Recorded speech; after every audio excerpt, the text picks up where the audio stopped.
Hey all, today we're going to do Threefold, Section 5, entitled Junyo. Junyo woke from a dream about his father. Liquor could cause strange dreams in some people, but he stopped dreaming a long time ago. The dream was short. He watched his father stand in a field and stare at the moon until he turned to him. "What do you know? You've done well for yourself," he said. "You've worked hard." "Yes, sir," Junyo said. It was the only thing that worked from his mouth. His father laughed. "Now, do something worth bragging about." He took a drink from his flask and laughed again. Junyo woke to the sound of his father's laughter. He felt like his own lightning was frying his brain. He stood and waved off his headache. It was a mild nuisance. He looked around the room and yawned. Everybody made it back to the room, even a couple guests. He lifted himself off the floor in the corner. Guinness was in the first bed with two women. He, Guinness, and Tsuyoshi met them last night, Nuo and Biu. He got an eyeful of Guinness's rear and a full frontal of Nuo. Biu had taken the sheet and wrapped herself in it. The comforter lay crumpled in a heap on the floor. The image of Guinness and his guests brought a short smile to Junyo's face. He let it fade. He could not quite remember how they got to their room, but he remembered who occupied the second bed. Tsuyoshi, who they met at the bar, lay sprawled on top of the bed, fully clothed. A few empty bottles lay in the bed with him. In the third bed, Hugo and a young woman rested comfortably underneath the sheets and blanket. Hugo had her in his arms. Her head rested on his chest. Hugo's shirt and hoodie lay next to the bed on a chair. From what he could see, they all had an eventful evening.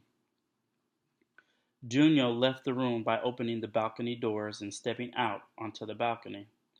He leaned on the railing and watched people moving about town. He should have gone back to sleep, but he wanted to go over his thoughts. Guinness had reminded him of Atsuro. Junyo told himself Guinness was not Atsuro. He tried to forget about the past, but the urge to punch Guinness was as strong as if he were Atsuro. Junyo had learned Atsuro and the others had not been responsible for Sam's death, but they had caused other trouble. Mateo's words kept echoing in his head. "Do you see what I need you to see? What you're supposed to see? Remember, the past is the past."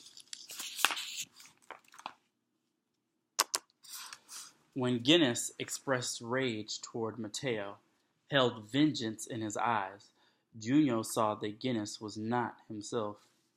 Junyo recognized the mix of pain and anger he had held onto in his own past, which made him lose it. Thinking about the people and events he thought he had moved past made Junyo shake his head in disappointment. It was then he decided to rethink his opinion of Guinness, reassess his opinion and the situation, see them clearly. He was glad he did. Guinness was not his enemy. Guinness took responsibility for his actions, at least in his own way. This was something Atsuro had never done. When Hugo accidentally confirmed the fact he had killed in the past, he wanted to let him know he had not appreciated him sharing that information. Guinness wanted answers to his questions. He couldn't fault the man for it. Junyo gained a bit of respect for him because of his sense of justice, thinking he might be able to handle the kind of work he did. The way Hugo handled Guinness's questions seemed odd to him. The way he trusted without knowing much seemed ignorant. At the same time, his reasons for trusting him surprised him. It surprised him that despite his actions, Hugo thought highly of him. The conversation between Hugo and Guinness took him back to the night he first killed. He had tracked down a man, Unametsu Banki. Banki had kidnapped a boy and girl and did horrible things to them before he left them dead. When Junyo had been assigned to take care of him, Junyo felt he would serve justice. He proved the man's guilt through a thorough investigation and let the man know why he had come for him. Afterward, Junyo electrocuted him to death. Banki's screams echoed in his head long after he killed him. Junyo headed back to Lunastra by ship upon completing his job.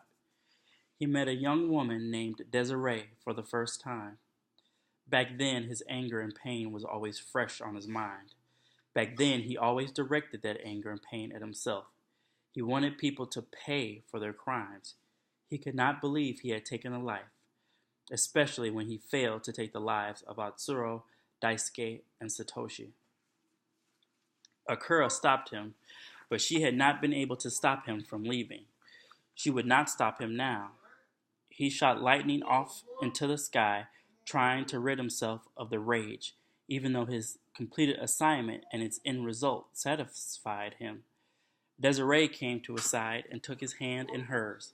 She protected herself from his lightning with her light.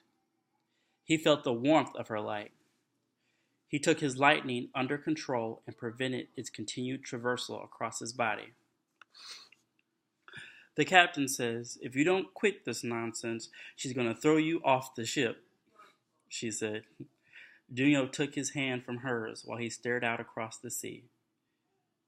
"It smells like rain, like it'll rain soon," she said. Junyo could tell by her voice she took no offense to his action. "I wanted to make sure you didn't let yourself get electrocuted."